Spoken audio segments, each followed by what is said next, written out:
कहानी है 1938 की। कैरली नाम के एक आदमी की, हंगेरियन आर्मी में, और वो उस कंट्री का बेस्ट पिस्टल शूटर था।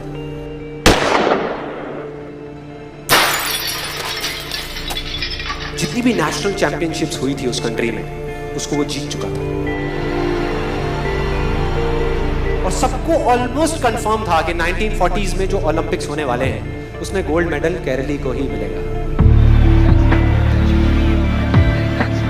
और उसने सालों से ट्रेनिंग करी थी। उसका एक ही सपना था, एक ही फोकस था कि मुझे अपने इस हाथ को दुनिया का बेस्ट शूटिंग हैंड बनाना है, बेस्ट बनाना है, बेस्ट बनाना है। और वो कामयाब हो गया, उसने बना लिया बेस्ट शूटिंग हैंड। सिर्फ 2 साल का फर्क था। 1938 में एक आर्मी का ट्रेनिंग कैंप चल रहा था। क्योंकि वो आर्मी में था तो एक एक्सीडेंट हो गया। उसके उसी हाथ में जिससे उसने गोल्ड मेडल जीतना था, उसमें एक हैंड ग्रेनेड फट गया और वो हाथ चला गया। जो उसका सपना था, जो फोकस था, सब खत्म।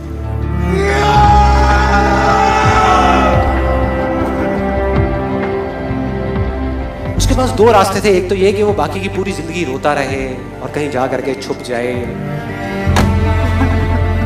या अपना जो गोल था जिस पे उसने फोकस किया हुआ था उसको पकड़ करके रखे। तो उसने फोकस किया उस पे नहीं जो चला गया था, जो उसके पास नहीं था। उसने फोकस किया उस पे जो उसके पास था।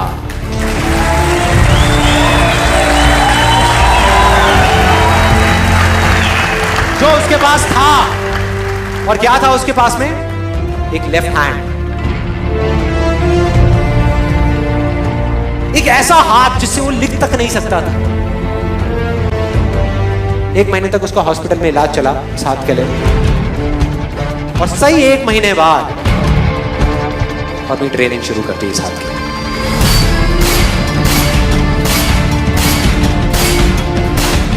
ट्रेनिंग के 1 साल बाद, मतलब कि 1939 में वो वापस आया। नेशनल चैंपियनशिप्स हो रही थी वहीं पे हंगरी में, और बाकी भी बहुत सारे पिस्टल शूटर्स थे वहां पे।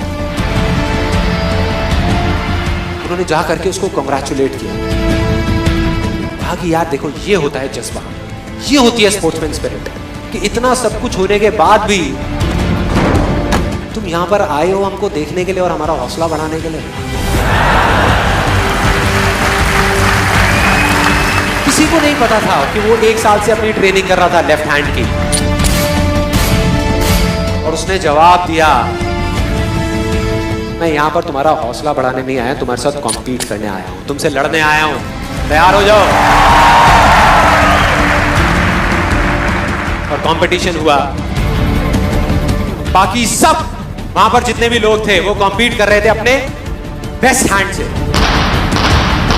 ये कॉम्पीट कर रहा था अपने ओनली हैंड से।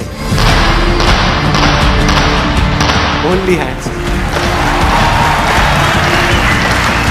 कौन जीता? The man with the only hand, Karoly जीत गया। लेकिन वो यहां नहीं रुका। उसका गोल क्लियर था कि मुझे इस हाथ को इस कंट्री का नहीं, इस पूरी दुनिया का बेस्ट शूटिंग हैंड बनाना है। उसने अपना सारा फोकस उठा करके डाला 1940 पे, जब ओलंपिक्स होने वाले थे। लेकिन 1940s के ओलंपिक्स कैंसिल हो गए वर्ल्ड वॉर की वजह से।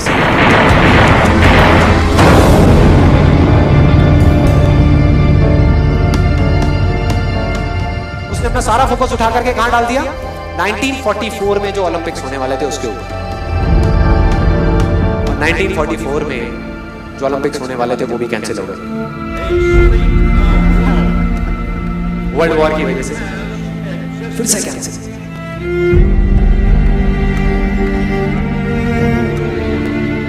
उसने अपना सारा फोकस उठा करके डाल दिया 1948 के ओलंपिक्स में। 1938 में उसकी एज थी 28 साल। 1948 में उसकी एज हो चुकी थी 38 इयर्स। और जो यंगर जो प्लेयर्स आते हैं निकल करके, उनसे कॉम्पीट करना मुश्किल होता चला जाता है।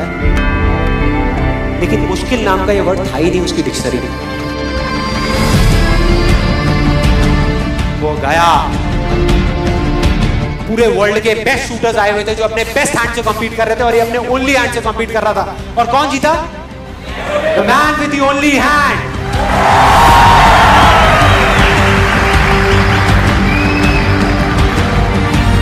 लेकिन वो तब भी नहीं रुका। 1952 ओलंपिक्स, दोबारा कॉम्पीट किया उसने,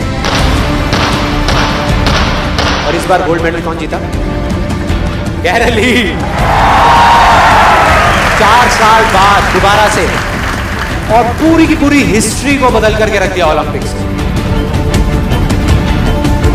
इस पर्टिकुलर कंपटीशन में उससे पहले किसी भी एथलीट ने लगातार 2 गोल्ड मेडल्स नहीं जीते।